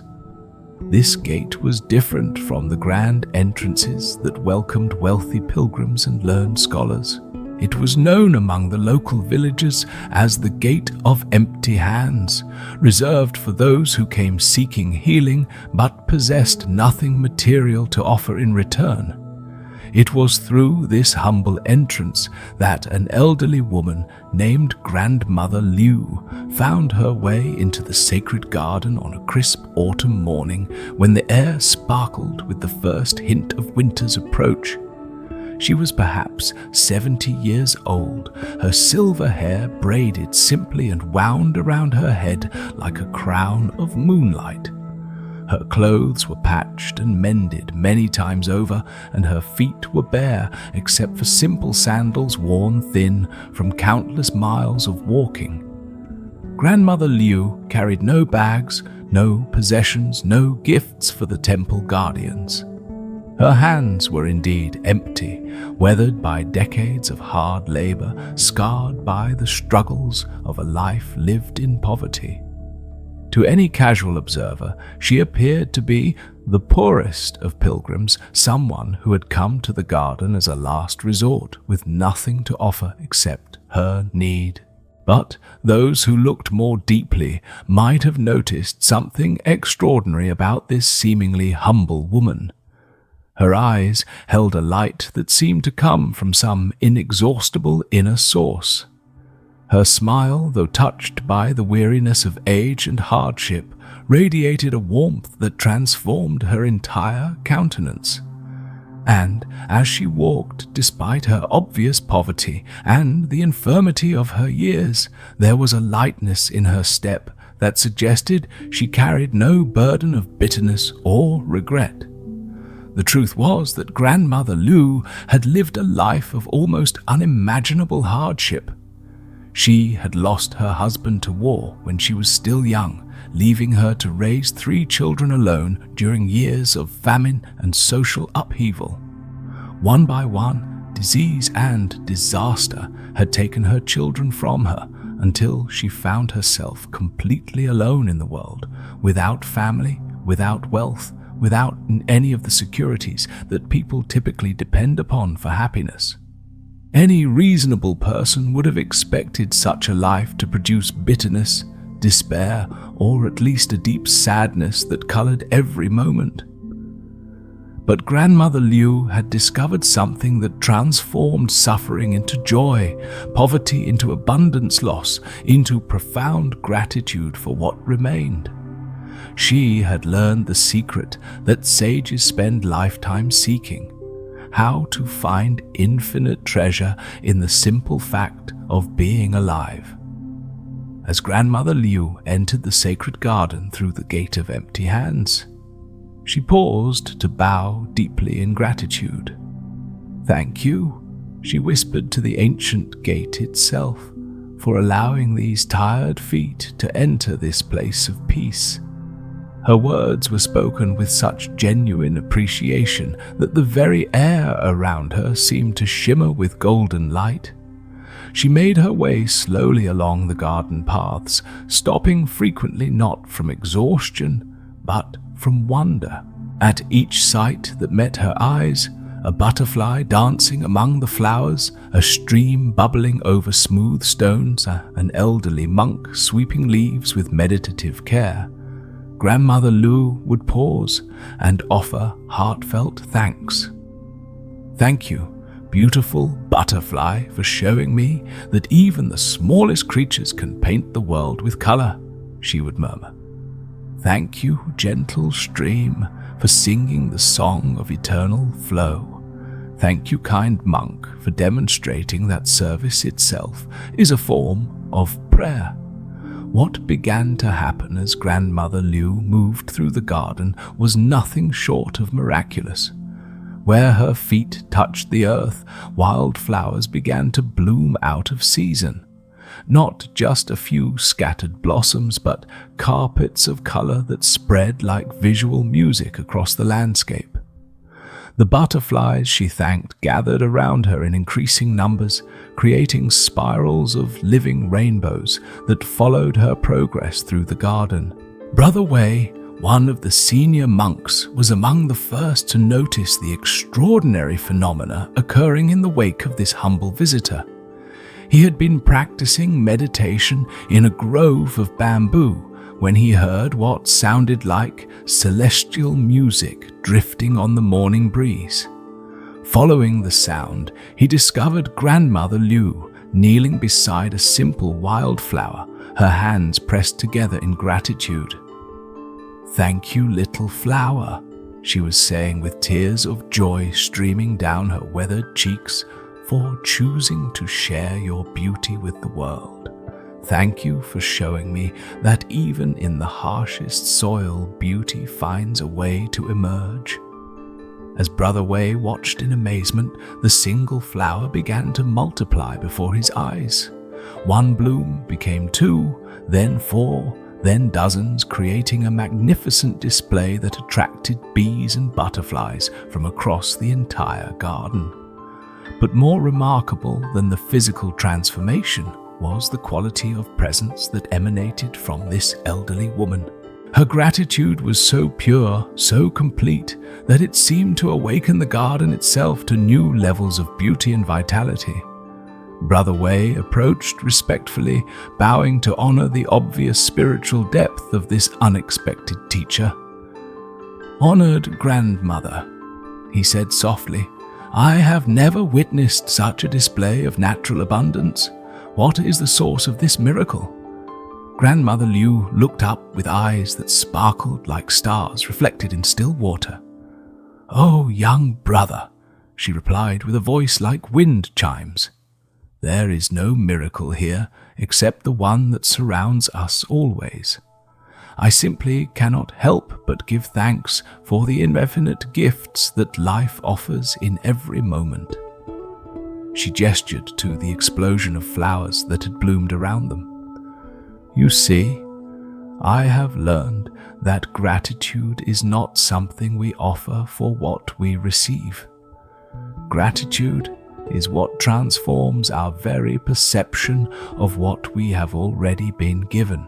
When we truly see with grateful eyes, we discover that we are swimming in an ocean of blessings that was always there, waiting to be acknowledged." Brother Wei felt his understanding of spiritual practice shifting fundamentally as he listened to these words. He had spent years studying complex teachings about enlightenment and liberation, but here was a simple woman demonstrating a truth more profound than anything he had encountered in the most sacred texts. "But surely," he said with genuine curiosity, "you have faced great hardships in your life. How do you maintain such gratitude in the face of loss and suffering?" Grandmother Liu's smile deepened, and for a moment her face seemed to glow with an inner radiance that made her appear ageless. "Dear brother, it is precisely because I have known loss that I understand the preciousness of what remains. When my husband died, I learned to be grateful for the love we had shared. When my children passed into the eternal realm, I gave thanks for the privilege of having been their mother even briefly." She paused to touch a newly bloomed rose that had appeared beside the path. "Suffering taught me that everything in this world is temporary, both pain and pleasure, both gain and loss. But gratitude is eternal. It connects us to the source of all being, the love that created everything and continues to sustain everything in each moment." As if summoned by her words, more monks began to gather around Grandmother Liu. Word was spreading throughout the sacred garden about the extraordinary phenomena occurring wherever this humble woman offered her thanks. But they came not as observers of a spectacle, but as students drawn to a master teacher whose very presence was a transmission of profound wisdom. Master Huang, the eldest teacher in the garden, made his way slowly to where Grandmother Liu knelt among the flowering abundance her gratitude had created. At 90 years old, he was revered throughout the region for his deep understanding of the spiritual path. But as he approached this simple woman, he felt like a beginner encountering a truth he had never fully grasped. "Honored teacher," Master Huang said, bowing deeply to Grandmother Liu, "will you share with us the secret of this gratitude that creates such magic?" Grandmother Liu looked up at the assembled monks with eyes full of compassion and understanding. "There is no secret, dear friends, only a remembering. We have been taught to think that gratitude is something we offer in return for good fortune. But true gratitude recognizes that existence itself is the gift, not the comfortable existence, not the pleasant existence, but the simple, magnificent fact of being aware, of being alive, of being able to witness the great mystery of creation unfolding." She struggled to her feet, and immediately several monks moved to assist her, but she waved them away gently. "Watch," she said simply, and began to walk slowly through the garden. With each step, her gratitude flowed out like water from an inexhaustible spring. "Thank you, Path, for supporting these old feet," she said, and the stone pathway began to shine as if polished by celestial hands. Thank you, air, for filling these tired lungs with the breath of life. And the very atmosphere around her seemed to become more luminous, more charged with vitality. Thank you, sun, for painting the world with light and warmth. And though it was still morning, the quality of sunlight in the garden became richer, more golden, as if responding to her appreciation. Thank you, earth, for being the generous mother who provides everything we need. And wherever her shadow fell, the soil became more fertile, more alive with creative potential. The assembled monks followed in amazement as Grandmother Liu's gratitude walk continued through the entire sacred garden. At the lotus pond, where the golden lotus had once bloomed, she knelt and gave thanks for the teaching of divine love. The water began to glow with soft light, and lotus buds that had been dormant for years suddenly burst into magnificent bloom. At the stream of forgiveness, she offered gratitude for the opportunity to release old hurts and resentments. The water became so clear and pure that it seemed like liquid crystal, and those who drank from it found their hearts immediately lightened of any bitterness they had been carrying. In the bamboo grove, she thanked the plants for demonstrating flexibility and resilience. The bamboo began to sing in harmonious frequencies, creating a natural symphony that filled the entire garden with healing sound. But perhaps the most profound transformation occurred when Grandmother Liu reached the small temple with its eternal flame. As she approached the sacred fire, her hands pressed together in reverence, she began to speak with a voice that seemed to come from the depths of the universe itself. Thank you, eternal flame, for showing us that the light of love can never be extinguished. Thank you for reminding us that we, too, carry this same undying light within our hearts. Thank you for being a beacon of hope in a world that sometimes forgets its own divine nature. As she spoke these words, the eternal flame began to respond in ways that none of the monks had ever witnessed before. The fire expanded and intensified, filling the entire temple with golden radiance. But more than that, every person present felt as if a flame had been kindled within their own heart, not metaphorically, but as a tangible experience of divine love awakening within their very being. The monks realized they were witnessing the activation of what the ancient texts called the gratitude that moves heaven and earth, a quality of appreciation so pure and complete that it literally transforms the physical world around it. This was not mere positive thinking or wishful emotions, but a fundamental recognition of the sacred nature of existence that allowed the hidden perfection of reality to reveal itself. As evening approached and the time came for Grandmother Liu to continue her pilgrimage, something unprecedented occurred. The entire sacred garden began to rain flower petals, not from any particular trees or plants, but from the very air itself, as if the sky were expressing its own gratitude for her visit.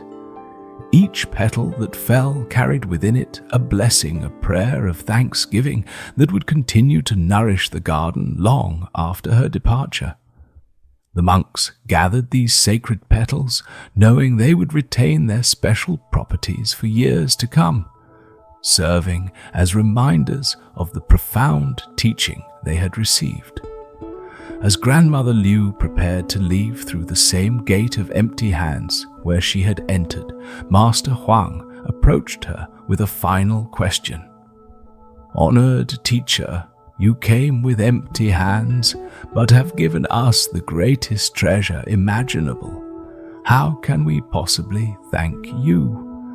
The elderly woman smiled with infinite tenderness.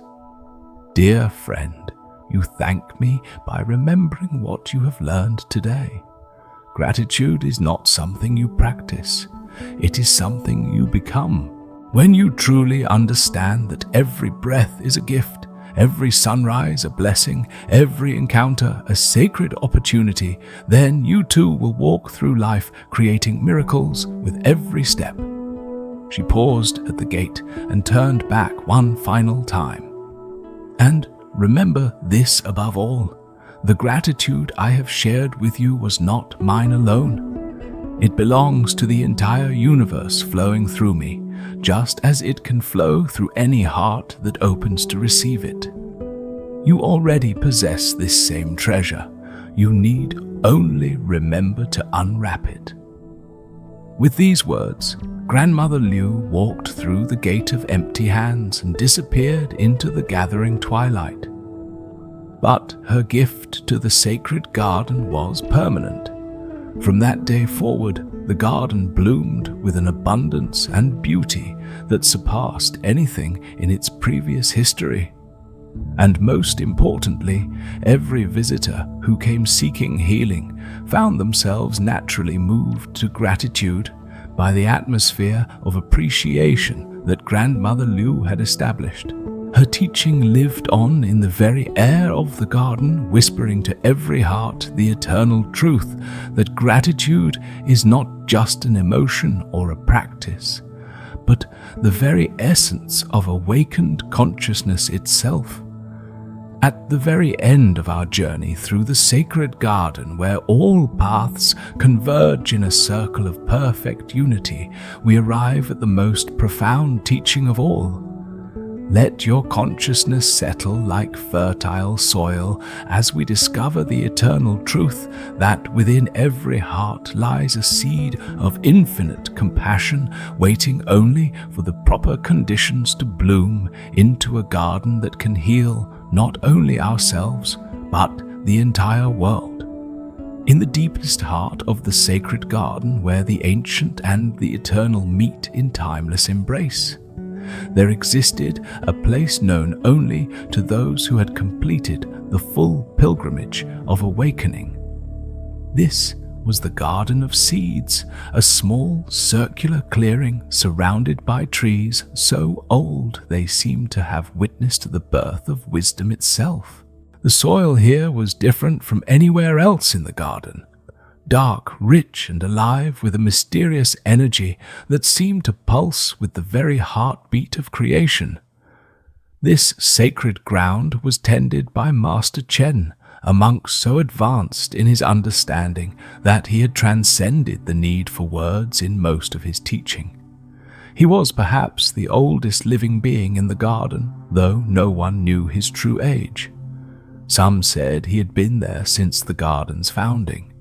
Others whispered that he was as eternal as the soil itself, appearing in human form only to guide those ready for the final teaching. Master Chen's work in the Garden of Seeds was unlike any other practice in the sacred space. He did not plant flowers or vegetables or healing herbs. Instead, he cultivated something far more precious and mysterious: the seeds of compassion that existed within the hearts of all living beings. His tools were not spades and watering cans, but presence, understanding, and an infinite capacity to see the hidden potential that lay dormant within every soul.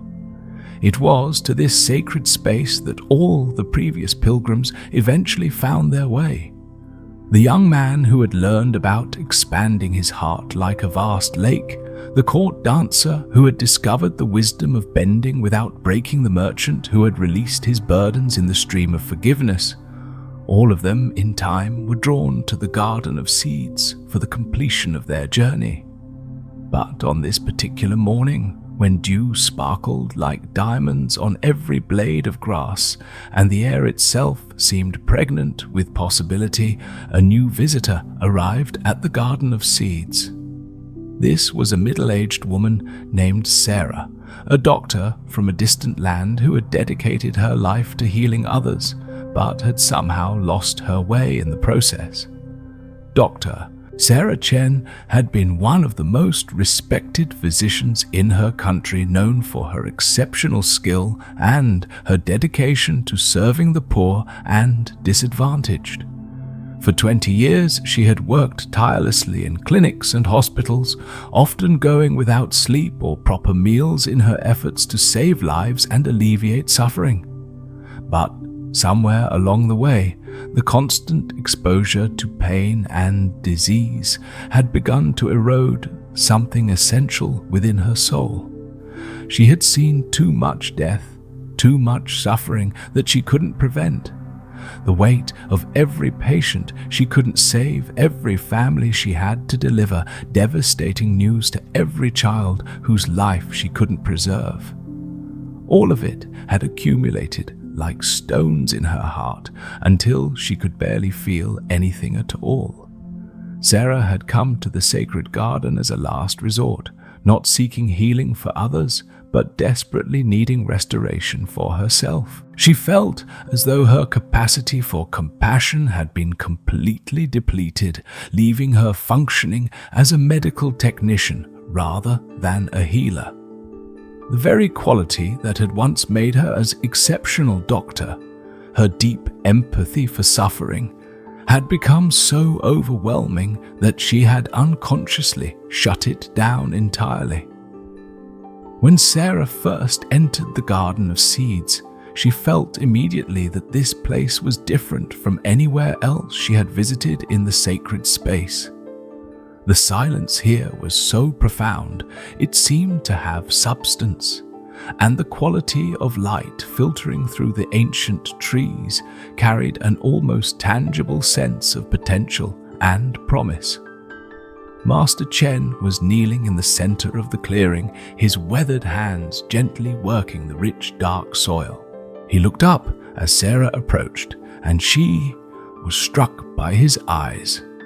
They held depths that seemed to contain all the compassion that had ever existed in the world, yet they sparkled with a joy that spoke of profound understanding rather than mere sentiment.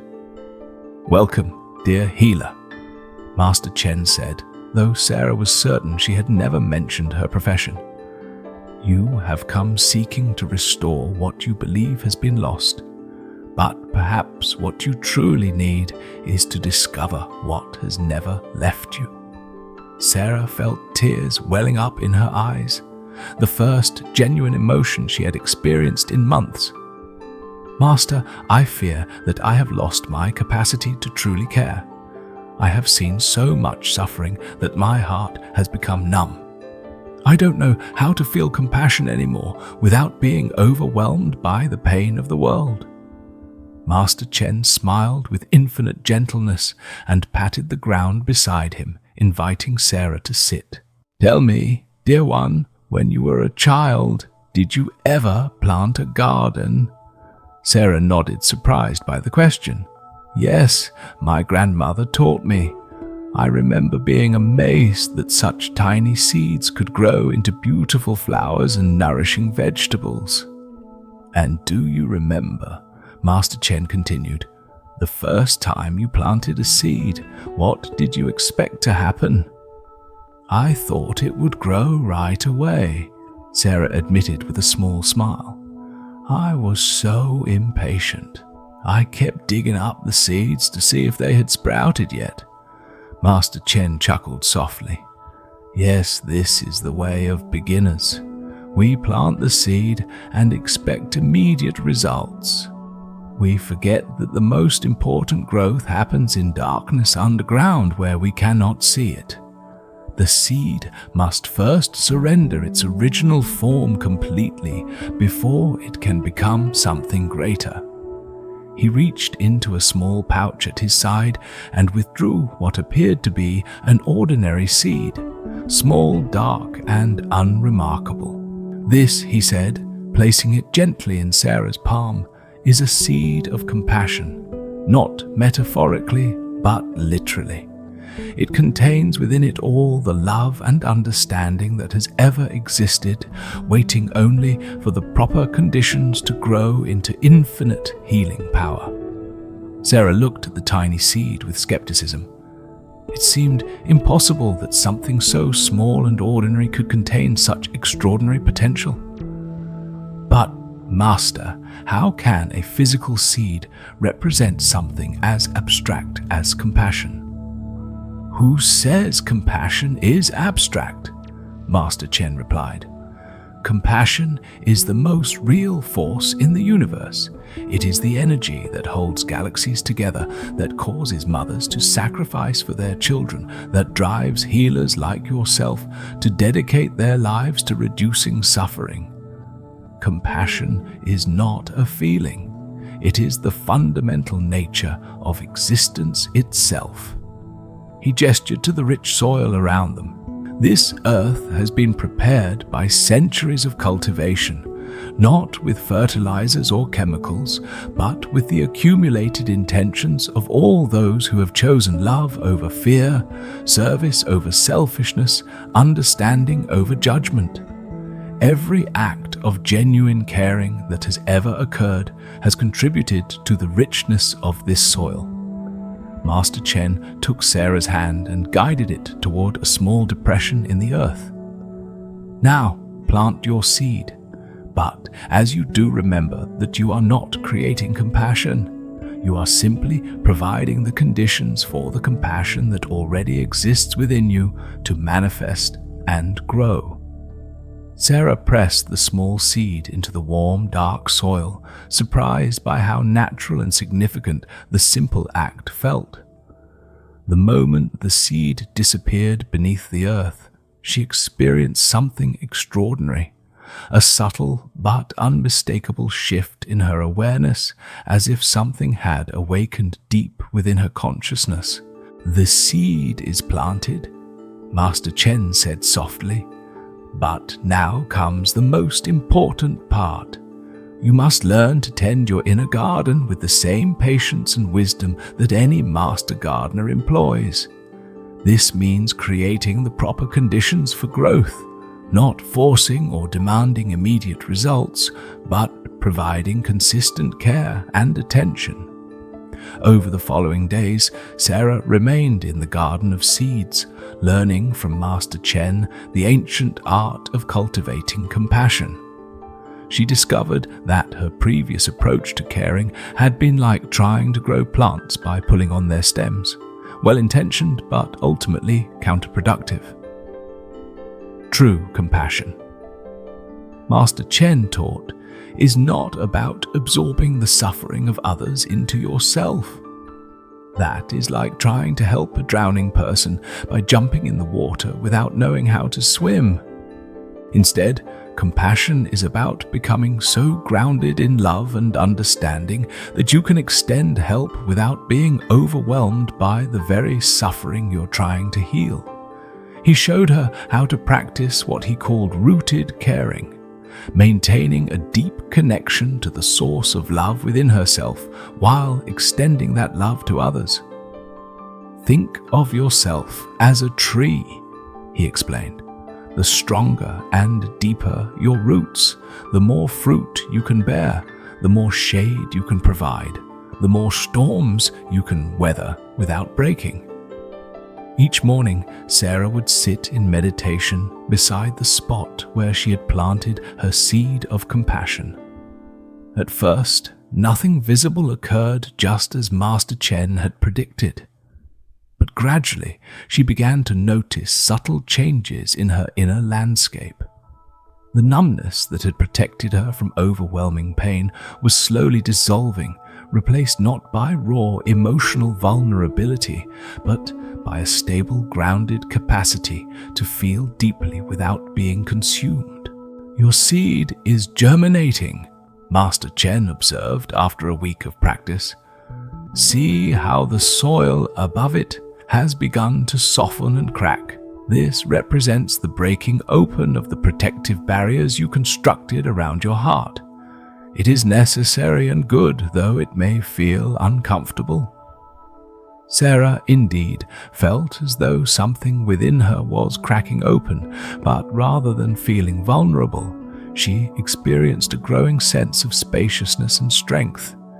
It was as if her heart was expanding to accommodate more love than she had ever thought possible.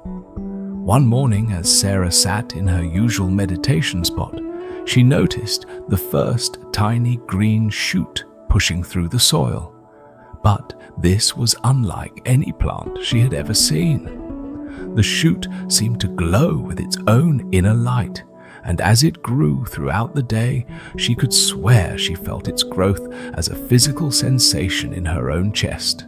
This is the first visible sign of your awakening compassion, Master Chen explained when she shared her observation. From now on, your inner state and the growth of this plant will be intimately connected. As you learn to embody greater compassion, the plant will flourish. And as the plant grows stronger, it will help you maintain and deepen your own capacity for healing love. As days turned into weeks, the plant continued to grow in ways that defied ordinary botanical understanding. Its leaves were shaped like hearts, but hearts that seemed to pulse with actual life force. Its stem grew strong and flexible, able to bend with any wind without breaking. And, most remarkably, it began to produce flowers that changed color based on the type of healing energy needed by anyone who approached. Sarah learned that different types of compassion were needed for different situations. Sometimes, the deep blue flowers of understanding were called for, the ability to truly see and comprehend the source of someone's suffering. Other times, the green flowers of healing energy were needed, the capacity to channel restorative force directly to where it was most needed. The golden flowers represented the compassion of pure love, the ability to see beyond someone's pain to the divine essence that remained untouched by any suffering. The white flowers embodied the compassion of wisdom, knowing exactly what would be most helpful in any given moment, even when that might mean saying no or stepping back. But perhaps most important were the clear crystalline flowers that seemed to contain all colors and no color simultaneously. These represented what Master Chen called ultimate compassion, the recognition that at the deepest level there was no separation between healer and patient helper and helped. This was the compassion that arose when one realized that serving others was actually serving the one self that existed within all beings. As Sarah's plant reached full maturity, she understood that her training in the Garden of Seeds was complete.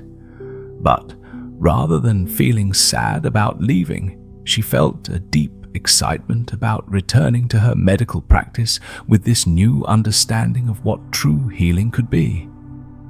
Remember, Master Chen said as she prepared to leave the sacred garden, the seed of compassion that you planted here was not separate from you. It was the manifestation of what already existed within your heart. Now you carry this garden with you wherever you go. Every patient you treat, every colleague you work with, every person you encounter becomes part of your expanding garden of compassion. He handed her a small pouch containing dozens of seeds identical to the one she had planted. These are not for you to keep, but for you to share. For the ultimate teaching of the Garden of Seeds is this: compassion multiplies when it is given away. The more you help others plant their own seeds of caring, the stronger your own garden becomes. Sarah left the sacred garden transformed, but her real education began when she returned to her hospital. She discovered that her enhanced capacity for compassion didn't make her more vulnerable to burnout. Instead, it made her more resilient and effective than she had ever been before. She could now work with dying patients and grieving families without absorbing their pain into herself. Instead, She became a channel for the healing love that flowed through her from the infinite source she had contacted in the Garden of Seeds.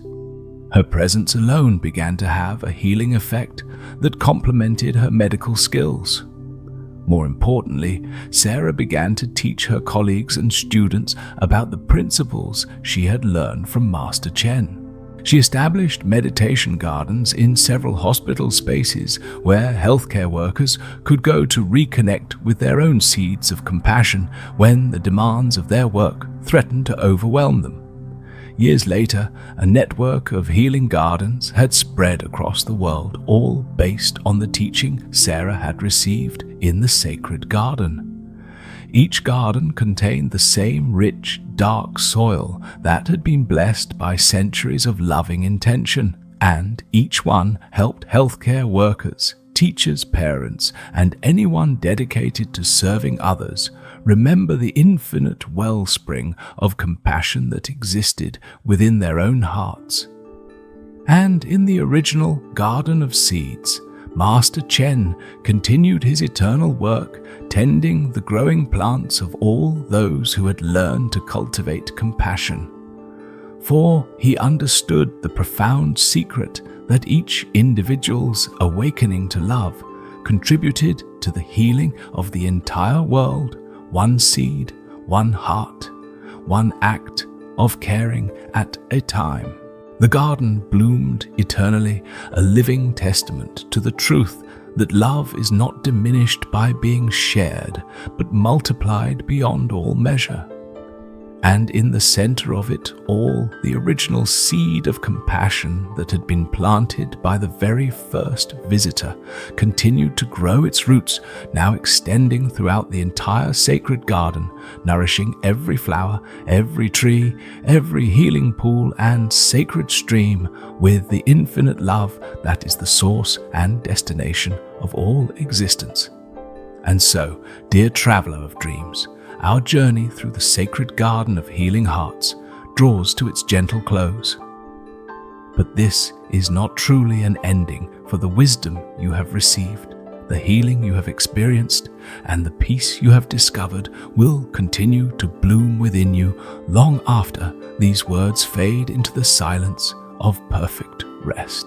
As the silver moon reaches its zenith above the sacred garden, casting pathways of liquid light through the ancient trees, all the sacred places we have visited together glow softly in remembrance.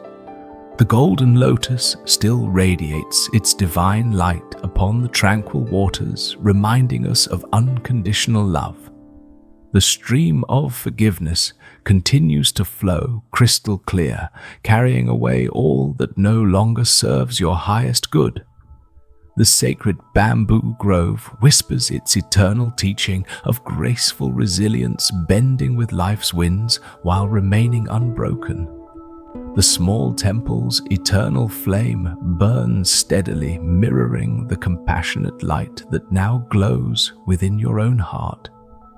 The little sparrow, healed and whole, sings its song of faith from the willow branches above. In the Garden of Seeds, your own compassion continues to grow and flourish roots, deepening into the rich soil of understanding branches, reaching toward the infinite sky of love. The treasure of gratitude that the wise grandmother shared sparkles like dewdrops on every leaf, every flower, every breath you take. Now, as you prepare to drift into the deepest, most restorative sleep, carry these sacred gifts with you. Let each breath draw in the healing energy of the garden. Let each heartbeat echo the rhythm of the eternal flame. Let your dreams be painted with the colors of the magical flowers that bloom in this sanctuary of the soul. You never truly leave this sacred garden, for it has become part of your very essence. Whenever you need healing, whenever you seek peace, whenever your heart yearns for comfort, simply close your eyes and return here in your mind. The golden lotus will welcome you. The stream will cleanse you. The bamboos will strengthen you. The eternal flame will guide you home to yourself. Let sleep come to you now like a gentle river, carrying you toward the ocean of infinite peace. Feel your body growing heavy and relaxed, supported by the soft earth of the garden. Feel your mind growing quiet and still, like the surface of the lotus pond at dawn. You are safe, you are loved, you are whole. The sacred garden lives within you, always a sanctuary of healing that travels with you wherever you go. Rest now in this knowing. Rest in this peace. Rest in this love that has no beginning and no end. Sweet dreams, dear traveler. May your sleep be deep, your rest complete, and your awakening filled with the light of all you have discovered in the sacred garden of healing hearts.